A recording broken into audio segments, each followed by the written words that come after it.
मेरे बच्चे कौन पालेगा। रितु शादी करके वर्मा परिवार की बहू बनकर आई है, जहां उसकी जेठानी मोहिनी और सास उसका बहुत अच्छे से स्वागत करती हैं। अब हो गया ये परिवार पूरा। हाँ, सही कहा बहू। मैं बहुत खुश हूँ कि मुझे आप जैसा परिवार मिला। ओहो, ऐसा है तो चलो बहू, बस अब तुम भी मुझे जल्दी से दादी बनाने का सुख दोबारा से दे दो। अरे माँ जी, आप भी ना, अभी तो मेरी देवरानी को कुछ दिन नई नवेली दुल्हन होने का सुख लेने दो। हाँ हाँ, क्यों नहीं, मैं कहाँ रोक रही हूँ, दादी बनने में 9 महीने तो लग ही जाएंगे। ऐसे ही कुछ दिन निकल जाते हैं। एक दिन मोहिनी अपनी शादी के एल्बम रितु को दिखाने लगती है। ये देखो रितु, ये है हमारी बुआ जी। पूरी शादी में मुंह बनाने का कोई अवार्ड होता ना तो हमारी बुआ जी टॉप कर जाती। क्या दीदी, आप भी ना। उसी वक्त स्वाति अपनी पड़ोसन सरला के साथ घर में आती है। अरे मैं तो आज थक ही गई भाई। लाओ दादी जी, मैं सामान पकड़ लेता हूँ। स्वाति, तेरा पोता तो काफी बड़ा हो गया, अब तो तू दूसरे पोते की तैयारी कर। क्यों छोटी बहू, सही कहा ना मैंने? आप दोनों बैठिए, मैं चाय बना कर ले आती हूँ। अरे नहीं बहू, मुझे घर जल्दी जाना है, कभी और आती हूँ चाय पीने। ऐसा कहकर सरला अपने घर चली जाती है। वहीं दूसरी तरफ मोहिनी वापस से एल्बम देखने लगती है। ये देखो रितु, ये उस वक्त की फोटो है जब रोहन का जन्म हुआ था। मुझे तो पता ही नहीं रोहन कब इतना बड़ा हो गया। मेरे बेटे को तो मेरी सास ने ही बड़ा किया है। हाँ भाई, तो मैं भी तो दादी बनी थी, अपने बच्चों के लिए इतना तो करना ही पड़ता है। आप जल्दी से रितु की खुशखबरी दे दे तो मैं गंगा नहा लूं। लेकिन दीदी, पहले बच्चे के टाइम पे तो बहुत दिक्कत आती है ना, वो सब आपने कैसे मैनेज किया? दिक्कत? अरे मुझे तो मालूम ही नहीं पड़ा, मेरे दोनों बच्चों को मेरी सास नहीं पाला है। ओह, फिर तो ठीक है, मेरी सास मेरे बच्चों को भी संभाल लेगी, वरना मैं तो अभी बच्चे के बारे में सोचूं भी ना। क्या हुआ रितु, कहाँ खो गई? नहीं, मैं बस लकी फील कर रही थी कि मैं इस घर की बहू हूँ। रितु के दिमाग में बस एक ही बात घूम रही थी कि मोहिनी दीदी के बच्चों को तो मम्मी जी ने ही पाला, मतलब ये कि अगर मैं भी माँ बनती हूँ तो सारी जिम्मेदारी मुझ पर नहीं होगी। ये सोचकर उसके चेहरे पर थोड़ी राहत आई। बच्चा पैदा करना कोई गुड़िया का खेल थोड़ी ना है, एक बार आ जाए दुनिया में फिर तो दिन रात का चैन चला जाता है। लेकिन अगर सासू माँ साथ है तो क्या टेंशन। ये सोचती हुई रितु मोहिनी के पास पहुंची और बोली, दीदी, वो आप कह रही थी ना मम्मी जी ने आपके दोनों बच्चों को पाला था, क्या मैं पूछ सकती हूँ उन्होंने कैसे मदद की थी? अरे रितु, मम्मी जी ना किसी देवी से कम नहीं थी उस समय। जब मुझे प्रेगनेंसी का पता चला था तो मम्मी जी ने सबसे पहले तुलसी के पत्ते में गाय का घी डाल के खिलाया। कहती थी इससे बच्चा बुद्धिमान होता है। फिर हर महीने कुछ न कुछ नया घरेलू नुस्खा। सच दीदी, हर महीने कुछ नया? हाँ, दूसरे महीने नारियल पानी, तीसरे में अनार का रस, चौथे में बादाम पिस्ता का दूध, और अगर कभी तबीयत जरा भी बिगड़ती तो तुरंत अजवाइन का पानी, हल्दी वाला दूध। और क्या स्वादिष्ट पराठे बनाती थी मेरी तबीयत के हिसाब से। मतलब पूरा 9 महीने मम्मी जी एक डॉक्टर और एक शेफ दोनों बनी रही। और जब डिलीवरी का वक्त आया ना तो हॉस्पिटल के बाहर सबसे ज्यादा नर्वस वही थी। संजय तो रोने लगे थे और मम्मी जी, उन्होंने नर्स को धमकी दे दी, अगर मेरी बहू को एक भी खरोंच आई तो समझ लेना। दीदी, अब तो मैं निश्चिंत हो गई हूँ। मैं डर रही थी पता नहीं कैसे होगा ये सब, लेकिन अब मुझे सुकून मिल गया है। और सुनो, मम्मी जी के साथ साथ मैं भी तो हूँ तुम्हारे लिए, कोई टेंशन ना लो। कुछ दिन ऐसे ही प्यार और हंसी ठिठोली में बीतते गए। घर का माहौल बहुत ही खुशहाल था। लेकिन एक सुबह अचानक, अरे राम राम, चक्कर आ रहा है। मम्मी जी, दीदी जल्दी आइए, मम्मी जी गिर रही हैं। सभी दौड़कर आते हैं। स्वाति, क्या हुआ? मेरी तरफ देखो स्वाति। पापा जी, मैं डॉक्टर को घर बुलाती हूँ। कुछ ही देर में मोहल्ले के डॉक्टर को बुला लिया गया। डॉक्टर ने ब्लड प्रेशर चेक किया, पल्स देखी और सीरियस होकर बोले, इनकी तबीयत ठीक नहीं है, इन्हें अभी हॉस्पिटल ले जाना होगा। डिहाइड्रेशन और कमजोरी की वजह से हालत खराब हो रही है, देर मत कीजिए। हे भगवान, मम्मी जी को कुछ हो गया तो? स्वाति को हॉस्पिटल ले जाया गया। जांच के बाद डॉक्टर ने बताया, घबराइए नहीं, इनकी उम्र के हिसाब से ये सामान्य है, इनको बस ज्यादा पानी देना होगा और थोड़ा आराम, कुछ दिन अच्छे से ख्याल रखिए। सबने राहत की सांस ली, लेकिन एक डर सभी के मन में घर कर गया था, अगर मम्मी जी को कुछ हो गया तो? बच्चों, चलो दादी के लिए एक गाना गाओ, उन्हें अच्छा लगेगा। दादी अम्मा मान जाओ ना, दादी अम्मा मान जाओ ना। मैं पैर दबा देती हूँ मम्मी जी, आप बस आराम करिए। लो जी, तुम्हारे लिए सेब, अनार और केले लाया हूँ, अब जल्दी से ठीक हो जाओ बस। अरे अरे, इतना प्यार, अब तो मैं रोज बीमार हो जाऊं। मम्मी जी प्लीज मजाक मत करिए, आप हमारी जान है। स्वाति अस्पताल में एक दिन रहने के बाद घर आ गई थी। हालांकि अब भी उनकी तबीयत नासाज थी, इसलिए पूरे घर में मानो जैसे उनकी सेवा ही सबसे बड़ा धर्म बन गई थी। देखो मोहिनी, अब मम्मी का ख्याल रखने में कोई कोताही नहीं होनी चाहिए, ये हमारी जिम्मेदारी है। रीतू, तुम्हें अब मम्मी जी के लिए सब कुछ करना है। मैं चाहता हूँ कि मेरी बीवी सबसे अच्छी बहू साबित हो। दोनों बहुएं पूरे मन से सास की सेवा में लग गईं। कभी पानी, कभी दवाई, कभी तकिए ठीक करना, हर पल उनके इर्द गिर्द ही मंडराती। लेकिन तभी एक दिन अचानक ऋतु को तेज चक्कर आया और वो उल्टी करके बेहाल हो गई। हे भगवान ऋतु, क्या हुआ तुम्हें? दीदी, मुझे लग रहा है जैसे मुझे डिहाइड्रेशन हो गया है, पानी पीना याद ही नहीं रहता। सब घबरा गए और तुरंत मोहल्ले के डॉक्टर को बुलाया गया।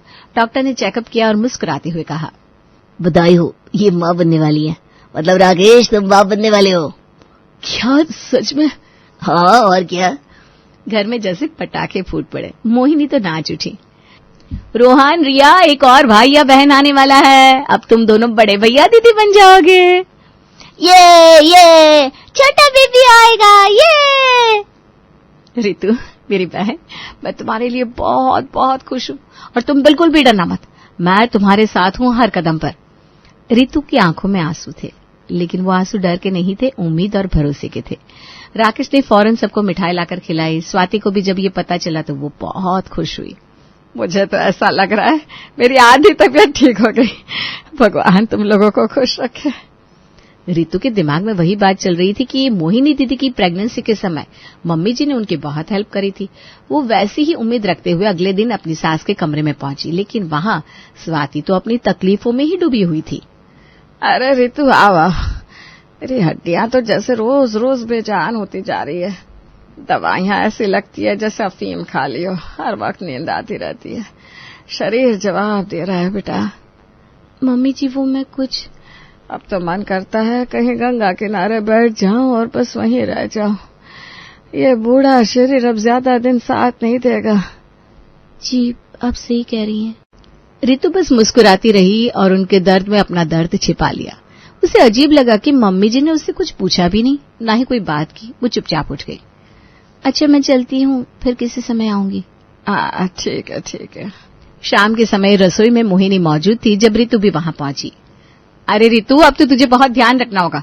शुरू के 3 महीने में ज्यादा भागदौड़ नहीं करनी चाहिए। बदहजमी करने वाली चीजों से थोड़ा दूर रहना और हर सुबह भीगा बादाम खाना, समझी? हाँ दीदी, जैसा आप कहोगी वैसा ही करूंगी। आप तो सब जानती होगी। अरे तुझसे पहले मैंने भी सब झेला है ना। और कोई नहीं, मम्मी जी ने ही तो हर कदम पर साथ दिया था। पर तुझे देखकर लगता है कि मैं फिर से मां बनने जा रही हूँ। ऋतु ने बातें तो ध्यान से सुनी, लेकिन उसके चेहरे पर उदासी थी। उसे अभी भी यही बात कचोट रही थी कि मम्मी जी ने उससे कुछ नहीं कहा। ऋतु क्या हुआ? तू थोड़ी उदास लग रही है, सब ठीक है ना? कुछ नहीं दीदी, बस ऐसे ही। कुछ दिन यूं ही गुजर गए। एक दिन राकेश ने कहा, ऋतु चलो डॉक्टर के पास चलते हैं, एक बार जांच करवा ली, ये भी जरूरी है। जी चलिए। डॉक्टर ने अच्छे से चेकअप किया, कुछ जरूरी दवाइयां दी और समझाया कि अभी दिमाग को शांत रखना बहुत जरूरी है। बाकी घर में आपकी सास और जेठानी है, वो सब जानती हैं, उनसे भी सीखती रहिए और हमेशा पॉजिटिव सोचिए, क्योंकि माँ का मन बच्चा महसूस करता है। जी डॉक्टर साहब, आपने सही कहा। दोनों हंसते हुए घर लौटे। ऋतु का मन अब और हल्का हो चुका था। उसे लगा अब मम्मी जी शायद पूछेंगी डॉक्टर ने क्या कहा, लेकिन जब वो घर पहुंची तो पता चला हम आ गए। ऋतु धीरे बोलो, मम्मी जी सो रही हैं। Oh sorry. ऋतु ने गहरी सांस ली और मुस्कुरा दी। 1-2 दिन और ऐसे ही गुजरे। ऋतु के चेहरे पर वो पहले वाली चमक जैसे कहीं खो गई थी। अब वो ज्यादातर समय खामोश और गुमसुम रहने लगी थी। मोहिनी ने नोटिस किया कि ऋतु में कुछ बदलाव है तो वो बोली, ओए ऋतु, क्या बात है, इतना मुरझाई हुई क्यों घूम रही है? तू पहली बार मां बनने जा रही है। औरत की जिंदगी का सबसे सुनहरा पल होता है ये। हंसी तो रोकते नहीं बनती और तू है कि गम की रजाई ओढ़े बैठी है। ऋतु ने अपनी आंखें झुका ली, होठ कांपने लगे और आवाज में मानो दर्द उबल पड़ा। हाँ दीदी, मैं खुश हूँ, बहुत खुश। ये एहसास, ये पल, सब कुछ बहुत खास है। लेकिन एक बात है जो मेरे दिल में चुभ रही है, अंदर ही अंदर खा रही है। चुभ रही है? अरे तुझे सोने का मौका मिला है और तू कांटे ढूंढ रही है। बोल क्या बात है, किसकी बात चुभी है? आपने बताया था ना, जब आपकी प्रेगनेंसी हुई थी तो मम्मी जी ने कितना ख्याल रखा था, हर बात सिखाई, हर बात बताई। पर मेरी प्रेगनेंसी में तो जैसे उन्हें कोई मतलब ही नहीं है। उन्होंने कुछ नहीं कहा, कुछ भी नहीं। अरे ओरी देवी, तू भी ना, मम्मी जी की हालत देखिए तूने। दिमाग उनका दवाइयों में उलझा पड़ा है, और उसमें भी वो तुझे टिप्स दें तो अस्पताल की सीधी टिकट कट जाएगी तेरी। और फिर तू तो धन्य है जो वो कुछ नहीं कह रही, वरना उल्टा पुल्टा बोल देती तो कबाड़ा समझो। दीदी, जैसे आप उनकी बहू है वैसे मैं भी तो हूँ, मेरा भी तो ख्याल रखना चाहिए ना उन्हें। मैं मानती हूँ कि वो बीमार है, लेकिन एक बार पूछ तो सकती थी ना, बस एक बार। मोहिनी ने गहरी सांस ली और चुप हो गई। रितु ने नजरें झुका ली और बुदबुदाते हुए बोली, क्या है, जाने दीजिए, जो होगा देखा जाएगा। देखते ही देखते 2 महीने और निकल गए। अब तीसरा महीना शुरू हो गया था, प्रेगनेंसी का सबसे नाजुक मोड़। उसी सुबह मोहिनी रितु के पास आई और उसे अपने पास बिठाया। देखो रितु, अब तुम्हारा तीसरा महीना शुरू हो गया है। ये प्रेगनेंसी का खतरनाक मोड़ होता है, ना आगे के दिखते ना पीछे के। अब जो भी करोगी सोच समझ कर करना, ना दही खाना ना अनानास, और हाँ, उचक उचक के मच्छर मारना बंद करो। ये रहा लिस्ट, क्या खाना है क्या नहीं खाना है सब कुछ लिखा है इसमें। दीदी, इतना सब कुछ? आप तो डॉटर इन लॉ नहीं, डॉक्टर इन लॉ निकली। शुक्रिया, आपने जैसा लिखा है मैं वैसा ही सब कुछ करूंगी। मोहिनी मुस्कुराई। चलो अब मैं तुम्हारे लिए कुछ स्पेशल बनाती हूँ। उस दिन मोहिनी ने रितु के लिए बादाम और छुहारे का हलवा बनाया, एकदम शुद्ध देसी घी में। रितु ने खाते ही कहा, वाह दीदी, आज तो जैसे आत्मा तृप्त हो गई। इधर 2 महीने में स्वाति की तबीयत में कुछ सुधार जरूर आया था, लेकिन कमजोरी अब भी थी और मूड का मीटर कभी भी ब्लास्ट कर सकता था। एक दिन रितु ने अपनी सहेली को फोन मिलाया। पहले तो प्रेगनेंसी की बात हुई, बहुत सारी बधाइयां और ठहाके लगे, फिर बात सीरियस हो गई। पता है, मम्मी जी ने मेरी जिठानी के वक्त कितना ख्याल रखा था, और अब मेरे साथ ऐसा लग रहा है जैसे मैं कोई किराए की बहू हूँ। बीमार है ये मैं समझती हूँ, पर इतना भी क्या बीमार के तो बातें ना कर सके। देख रितु, तू जो सोच रही है वो गलत नहीं है। तू माँ बनने जा रही है, तुझे भी तो जरूरत है प्यार की, गाइडेंस की। पर कभी कभी इंसान ना जब खुद टूट रहा होता है तो दूसरों की परवाह करना मुश्किल हो जाता है। तो बस खुद का ख्याल रख और मम्मी जी को भी थोड़ा टाइम दे, समझी? सब ठीक हो जाएगा। रितु थोड़ा हल्का महसूस करने लगी, पर उदासी अभी भी कहीं भीतर अटकी हुई थी। और फिर एक शाम रितु आंगन में चुपचाप बैठी थी, चेहरे पर थकान, आंखों में खालीपन। तभी मोहिनी आई।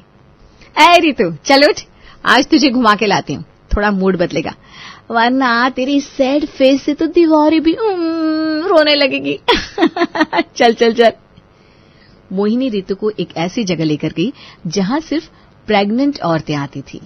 वहां सभी मिलकर हल्की एक्सरसाइज करती, हंसती गाती। रितु पहले थोड़ी झिझकी, पर फिर धीरे धीरे शामिल हो गई। 1 घंटे बाद जब बाहर निकली तो मोहिनी उसे सड़क किनारे वाले ठेले पर ले गई और खट्टी इमली दिलवाई। दीदी, आज तो मजा ही आ गया। Thank you so much. चल हट, ज्यादा मेलोड्रामा मत कर। चल अब घर चले, वरना तेरी ये इमली वाली शक्ल देख के मैं प्रेग्नेंट ना हो जाऊं। दोनों हंसती खिलखिलाती घर आ गई। एक सुबह जब रितु की आंख खुली तो उसका सर भट्टी की तरह जल रहा था। आंखों के सामने धुंध छा रही थी और पूरे शरीर में अजीब सी कंपकपी हो रही थी। वो बमुश्किल से अपने बिस्तर से उठी और दीवार पकड़ते हुए कमरे से बाहर आई। अरे रितु, ये क्या हाल बना रखा है तुमने? चेहरा तो सफेद चादर जैसा लग रहा है। पता नहीं दीदी, बहुत थकान लग रही है और सर बहुत भारी है। रुको रुको, अभी चेक करती हूँ थर्मोमीटर से, बैठो यहीं। मोहिनी भागते हुए अंदर से थर्मोमीटर लेकर आई और रितु के मुंह में लगा दिया। कुछ मिनटों बाद जब थर्मोमीटर निकाला तो 102 डिग्री। हाय राम, तुम्हें तो तेज बुखार है। रुको मैं दवा देती हूँ। नहीं, दवा नहीं, तुम प्रेग्नेंट हो, ऐसे में एलोपैथिक दवाई जहर साबित हो सकती है। लेकिन कुछ तो करना पड़ेगा दीदी, ऐसे कैसे करूंगी? अरे मैं हूं ना तुम्हारे साथ।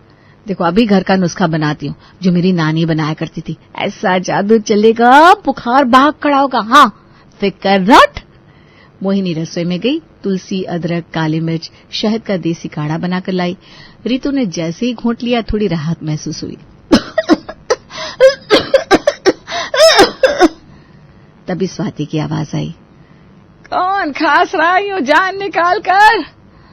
माँ जी, मुझे बुखार हो गया है।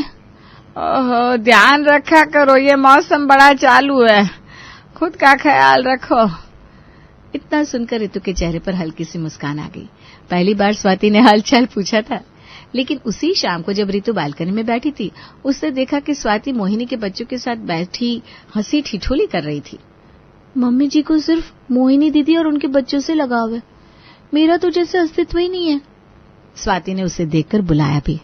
अरे रितु, आओ यहाँ बैठो, बच्चों के साथ थोड़ी मस्ती कर लो, मूड अच्छा हो जाएगा। अभी थोड़ा काम है मम्मी जी, बाद में आती हूँ। वो बहाना बनाकर वहां से निकल गई। मन भारी था और दिल में बेमतलब की भावनाओं का तूफान चल रहा था।